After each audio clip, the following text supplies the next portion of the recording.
Now, on 105.9 FM and streaming worldwide on the WMAL app. O'Connor and Company.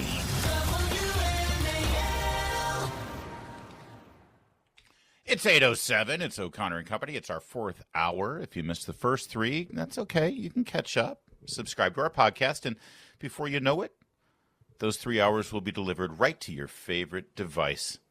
It's Larry O'Connor with Julie Gunlock, still sporting that 80s what are you talking metal about? MTV video look, which is just, where are you going today? Is there a costume party or something? am Or you just not. decided you're bringing the 80s back, man? It's sort of Our like next guest should arrest me for this hair. You remember, right? You remember that video, Pour Some Sugar on Me? You are done. Let's move on. You look like That's enough. like one of the girls in the crowd there, just going nuts. God. Joining us right now is the last sane, rational man standing as far as elected officials go in the state of Maryland. He's America's sheriff. He is Chuck Jenkins of Frederick County. Sheriff Jenkins, always good to talk to you, sir. Thanks for joining us. Good morning from the land of pleasant living. Oh. And you tell me if it's going to stay pleasant here, Sheriff, because there's noise coming out of Annapolis, which, of course, is a one-party rule run by Democrats who apparently want to get in the way of your autonomy as a sheriff and tell you that you cannot participate in ICE's 287G program, which allows you to robustly participate with federal immigration authorities to make sure that Frederick County stays safe. Now, where does this stand? Because last I looked last night, they were rolling out this legislation that would tie your hands. Well, as of midnight last night, and I stayed up to get hopefully what was accurate information, where it looks like 287G programs are safe for another year. There was the arm wrestle. They argued over House Bills 1222 and 828, and I think will eventually pass, if I'm correct. They carved out the elimination of 287G programs. They did pass the portions that identified basically safe spaces, churches, schools, libraries. So the 287G program, as I understand it, will live for at least another year, and we'll have to fight again, I'm sure. Yeah. I am seeing a quote here, Sheriff, from Delegate Luke Klippinger of Judiciary Committee saying we are not touching 287G in this agreement, which is, qualified language, so the proof will be in the pudding. Real fast, because people, sadly, in this area are not informed by other media outlets, because 287G and your use of it in Frederick County has been so mischaracterized as you and your deputies stopping people on the sidewalk, holding hands on the way to school and demanding papers and rounding people up. How do you use the 287G program in real life there? All that is totally mischaracterized. The 287G program exists and operates only in the jail program only. We facilitate a process where we cooperate with ICE. When an individual is arrested, brought into our jail, they are booked, they're fingerprinted, and we identify if they're in this country legally or illegally. It's everybody that comes to our jail. So if that person has committed a crime, they're in the country illegally, we facilitate the process of preparing a detainer, and eventually we hand that individual over to ICE, who makes the decisions on what happens to him. Not the sheriff, not me. Yep. I've got another quote. Democratic Delegate Karen Simpson said, "People in my community have been afraid for far too long. I am thankful to everyone in this body who has voted for this so that we can get rid of 287. Does she understand that there are people in this country that are afraid of criminals who've been let into this country to then commit more crimes? I don't understand this. Surely you talk to people in this community who are afraid of illegals who were convicted of a crime in their own country and then came to the United States where they're committing more crimes. Well, Ms. Simpson totally misunderstands the program. She's done a disservice to this county, this district, by voting in favor of it. I'll do everything I can to make sure she doesn't get reelected here. But beyond that, listen, this is about protecting my citizens of the United States who have become victims of crime, and it's about time we do something about it. Americans are tired of it.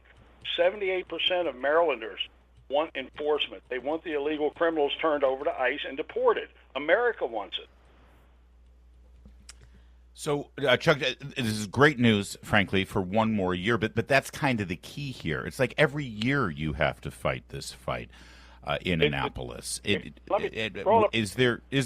Oh, go ahead. Go ahead.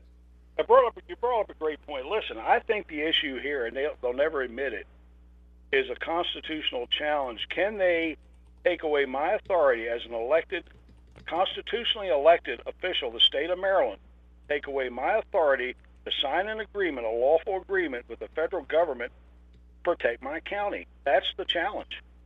And you know what? I will find somebody somewhere to represent me, be a plaintiff, if this bill ever passes.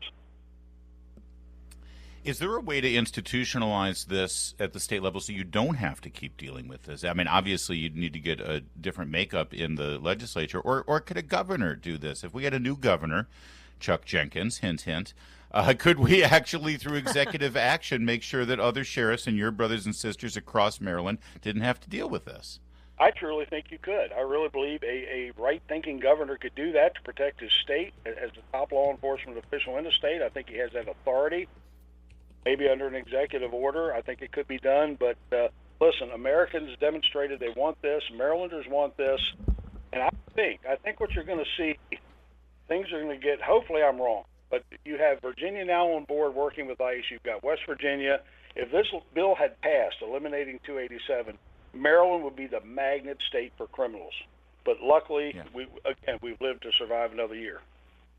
Sheriff, we've got a real problem in this country with these sort of NGOs, these non-governmental organizations that are highly funded, and they're pumping misinformation into these communities, into Maryland. How do you push back on that? I mean, you're fighting crime, but you now have to sort of also pay attention to messaging. How do you reassure people in your community? The thing, I'm out as often as I can, community meetings, local radio. I don't get much chance because they carve me up every chance they get. But as much as I can get the message out about the truth about the program, about how safe it is. Larry, I opened this up by saying the land of pleasant living. Why do you think Yes. that is? That's We're the right. most crime. That doesn't happen by accident. It's law and order. Absolutely. Absolutely. If you don't have public safety, if you don't have a safe place to live, you got nothing. But I think real fast. we've got to get the sorry, media. go ahead. Finish your thought. I was going to say we have to get the media on our side to start telling the truth. Yep. Well, that's our intention here, and that's our goal at all times, Sheriff Jenkins. And so we appreciate your patronage and letting the people of your county and other counties in Maryland hear the reality of what's going on. Real fast, in our final minute here, we keep hearing about this Maryland father, where he had his due process in front of immigration judges. They, based on evidence and government testimony, determined that he was a member of MS-13, that he was in the country illegally. Even after his marriage, he was still required to follow certain rules and guidelines about his behavior, his activities, and who he consorted with, and it was deemed by this administration that he should be deported. But all we're hearing from the Jamie Raskins of the world and the cable news hosts of the world is he's an innocent Maryland father. Could you show some insight into this about this case in particular, Mr. Garcia, and what you think is really at play here? Listen, I don't know a lot about the case individually, but what I can tell you, it was verified apparently he was an MS-13 gang member. Now, maybe he was not arrested for a crime in the state of Maryland, but regardless, in the country illegally, he's a gang member. He should be deported. I don't believe these criminal gangs should have due process under the Enemy Aliens Act like President Trump is using. So at the very least, he should be deported. Whether or not he goes to that MS-13 prison down in El Salvador is another question. But he certainly should be deported from the country. We will leave it at that. By the way, a good time to remind you that late yesterday, the Supreme Court upheld the Trump administration's use of the Alien Enemies Act for these very deportations. So see some more in a robust fashion, and I'm sure that will make Frederick County even more pleasant. Sheriff Jenkins, so thank you for joining us. Thank you, Larry. Always good to talk with the good sheriff of Frederick County. America's sheriff. I'm going to stick with that. That's right. I like that. It is 8:16. Let's get straight to Jamie Whitten now in the Carpet Cleaning Traffic Center. WMAL, making sense of the news, live. All right, settle down, Julie. I don't need you whipping your hair around like that with this song. Trying to focus on the job. I just mentioned to Sheriff Jenkins that we do need a good, strong, robust, pro-law and order Republican running for governor. I think Jenkins should consider that. I think he'd be a great candidate for the Republican nomination. That said, Wes Moore obviously will be running for re-election. But now I have breaking news here, if I may share it with everyone. Wes Moore is running for president in 2028. Do you know how I know? Well, let me read you the headline from the Baltimore Sun. Wes Moore is not running for president in 2028. Clearly, the man is running for president in 2028. Exactly. They make a point in this article of saying that Wes Moore said he is not running for president in 2028. Those are the words. They keep using the exact same quotation, and that's where the key is. I've got a trained eye for this. I'm going to read you the words, and then I'll explain what they really mean. Moore said twice that he was not running for president in 2028. The governor did not say yes or no when asked a similar question during a recent appearance on CNN. So then, of course, his handlers, because Wes Moore does not have an original thought in his mind. He is handled. We saw that when he was asked by a reporter, could you explain just one of the $2 billion worth of cuts in the state budget you're claiming you have? And he had no idea. He had to look at his handlers to handle him. Right. So his handlers got him and said, you got to have an answer for this. You didn't have an answer on CNN, so it makes it look like you're running for president. So here it is. Here it is. I'm going to give you the full quote, and maybe you can see what I see. I'm not running for president in 2028. I'm running for re-election in 2026. He went on to say, no. You see it, don't you? Yes. Anybody who sees what's going on right now and their attention is on 2028, I think is delusional. You see what I'm talking about here?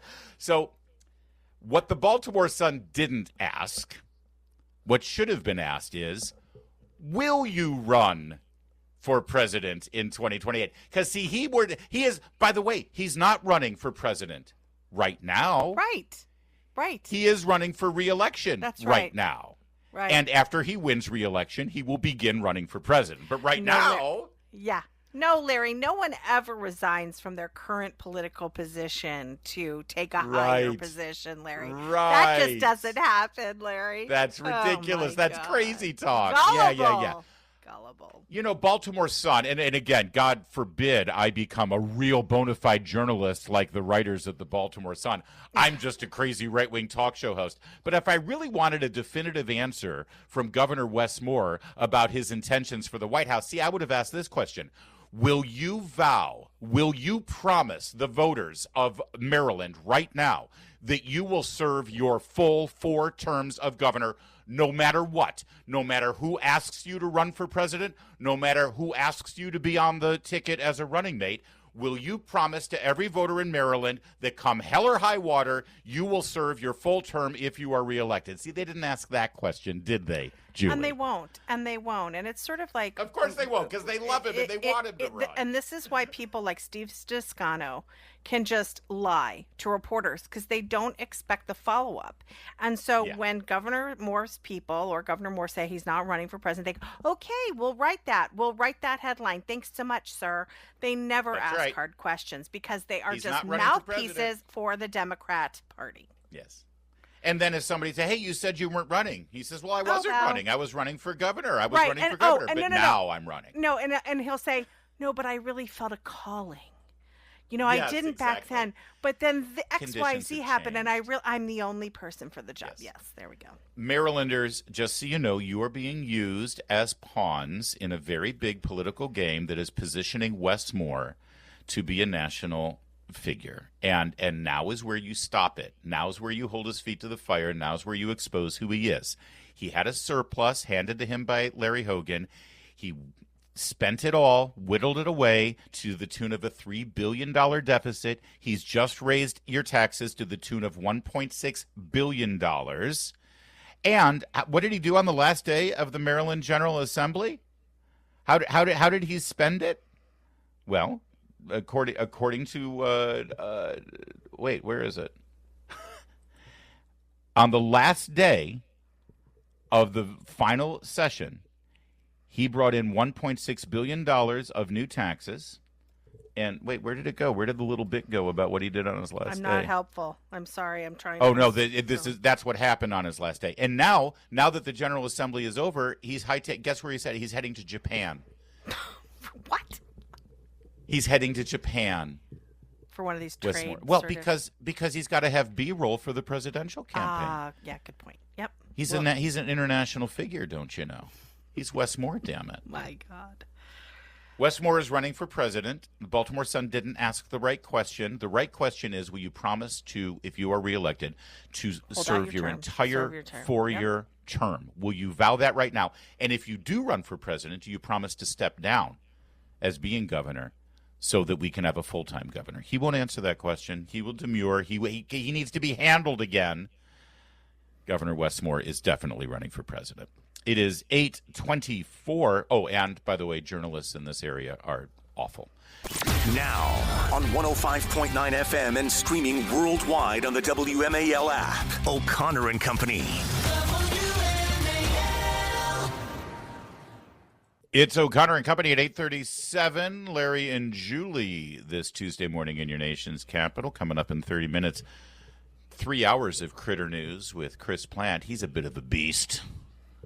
So he's got Critter News covered. But we have our own Critter News for you, although this one, it takes on a bit of a sci-fi fantasy film theme to it. Imagine being on an island where a genius geneticist has found ancient DNA and began cloning animals, long extinct animals, that now roam through a fantasy theme park where you can interact with those extinct animals who are now walking the earth for the first time in centuries. That sounds like science fiction stuff. It sounds like Jurassic Park, and of course we know how that ended. And now apparently not learning the lessons of Jurassic Park. Scientists at Colossal Biosciences. Boy, if that doesn't sound like the setting for a disaster horror movie. Colossal Biosciences, a biotech-based conservation company, best known for trying to bring back woolly mammoths, have now successfully produced 3 dire wolf pups. Dire wolves, I mean, it's like, wow, a dire wolf. Yeah. They've been extinct for centuries. 10,000 years. About 12,500 years ago, they were extinct. And the team took DNA from a 13,000-year-old tooth and a 72,000-year-old skull, and they have now produced in a lab healthy dire wolf puppies. Oh, they're healthy, of course, but they feed on the blood of human beings. When they rip your throat out as you're going to a baseball game. They use the process similar to the one that led to Dolly the sheep in 1996. So yes, yeah, I don't know. I guess they also used gray wolves in this. They tweaked DNA from a modern day gray wolf. So to be honest with you, I'm a little bit confused about this whole thing. But they're cute. They were extinct at the end of the last ice age. Here, it's not confusing. They were extinct, and they've been extinct for 12,000 years. Let them rest. Don't mess with this, all right? Do we know how big they're going to get? What's confusing about that? Do we know how big they're going to get? I mean, what's next? What are they going to do next? The size of the HUD building downtown. That's what's going to happen. And next it's going to be dire wolf versus Sharknado in the middle of the Potomac. And I don't need this. Maybe a dinosaur. Why not bring back a dinosaur? I know we've seen Time Magazine has put these. They're beautiful looking wolves, by the way. They are beautiful. These white furry wolves. Time Magazine has it on the cover. And of course it says, here's what that means for other extinct species. There you go. It's not enough to have a fluffy man-eating wolf. No, we got to get a And by the way, they named the first two pups Romulus and Remus after the two dogs that legendarily, mythologically, started the Roman Empire. And that ended well. Yes. I feel like, can't they, I don't know, cure cancer? I don't know. Yeah, thank you. I mean, it just seems like spitballing here. There's other things Maybe that you could, I don't know, keep me at a size 2, what? Let me give you some ideas. Hey, I got it. Carb-free wine. Carb-free pasta. Is this hard? You can recreate a dire wolf, but you can't take the carbs out of pasta? What is wrong with the world? I'd be happy with them figuring out something to offset the reek that teenage boys emit when they start to go through puberty. Okay, actually, I agree. I still think carbs out of pasta would win you so many prizes. How about motivating a teenager to take the trash out without being told? Let's not go crazy, Larry. That's never going to happen. Now we're tinkering with God's plan. Yes. Nope. We've got our dire wolves, or is it wolves? Not sure. Wolves. Romulus and Remus, and I guess they're going to begin recreating the Roman Empire before. You know what? I'm not going to resist this. I'm going to go all in on it. I'm excited about Romulus and Remus, our new direwolf overlords. I'm excited that they're going to turn our planet into the new Roman Empire. I just want to be Caligula. Could I be Caligula in this whole scene? No, you don't. Ew. Well, I'd like to be Caligula adjacent. Just a couple of things he got away with. So gross. There is a Twitter account, an X account for the movie Jurassic World, which was the latest reincarnation of the franchise. They retweeted this story and said, "We here at Jurassic World see no possible way this could go wrong." So there, you got that imprimatur going for you. The direwolf is lovely, but if you could bring back an animal from days gone by, why wouldn't you start with the dodo? I mean, that's sort of the dodo bird is the perfect exemplar of an extinct species, right? Yes, I'm still stuck on carb-free pasta, Larry. I just am not going to move back. I mean, carb-free bread. Let's start there. Can you tell carbs are a problem for me? No, yeah. we're cloning animals. We're sticking with that. Permafrost, by the way, covers a fifth of the northern hemisphere, having underpinned the Arctic tundra and boreal forests of Alaska, Canada, and Russia for millennia, and it serves as a kind of time capsule preserving, in addition to ancient viruses, the mummified remains of a number of extinct animals that scientists have been able to unearth and study in recent years. Hold on a minute. Can we go back to the ancient viruses? Who's in charge of this program? Tony Fauci? Yeah, exactly. Don't tell Fauci. He'll get excited. This is a nightmare waiting to happen. It is. Yeah. They call them zombie viruses. And when they start unearthing the DNA of these extinct frozen animals, they unearth zombie viruses as well. It's not going to turn you into a zombie. It's a zombie. No, actually, you know what? I don't know that it won't turn you into a zombie. Maybe I shouldn't go out on a limb there. Well, it's over. But from now on, call me Emperor. It's 8:44. WMAL, making sense of the vote because elections have consequences. Download the WMAL app to stream us for free. You know, I meant to bring up this story yesterday, so I'm glad we're able to get to it today. A special day on Friday at the White House as Vice President J.D. Vance had a bit of a significant family moment. Anyone who knows J.D. Vance's story from Hillbilly Elegy and his upbringing remembers this moment specifically from the Republican National Convention. It'll be 10 years officially in January of 2025, and if President Trump's okay with it, let's have the celebration in the White House. That is J.D. Vance acknowledging his mother's struggle with addiction and the fact that this January was 10 years anniversary of her sobriety and putting her life back on course. It had gotten so bad, the addiction, of course, in the Appalachian town that they lived, that his grandmother, Meemaw, famously portrayed by Glenn Close in the Netflix film of his life, or his childhood, I should say, ended up rescuing J.D. from his mother. And now, fast forward to this Friday, The punchline here is that it was okay with President Trump, and they had a big celebration. And J.D. Vance welcomed his mother to the Oval Office, to the White House. Yeah, not just his mother, his extended family. Yeah. Lots of people there, probably 30 people there posing with her. And it's a beautiful photo and just a joyful occasion. It's wonderful. Yeah. He's such a good son. He is, and a fine vice president, and I'm not going to go any further than that because I've been gushing about J.D. Vance a little too much lately, and it's starting to get embarrassing. Oh, you're kidding. Oh, I'll take over. I'm going to gush. I just adore him. Look, my husband grew up hands off. He's my Veep.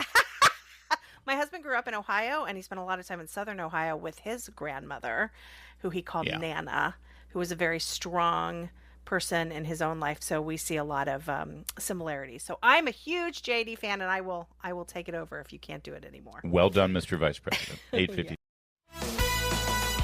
Here comes Chris Plant. Chris, if you could bring back an extinct animal, which would you choose? That's a fun question. Maybe the saber-toothed tiger. I think that's the first thing that comes to mind. I like the big cats. Of course, maybe a Tyrannosaurus Rex. That could be fun. Yeah. You think, how about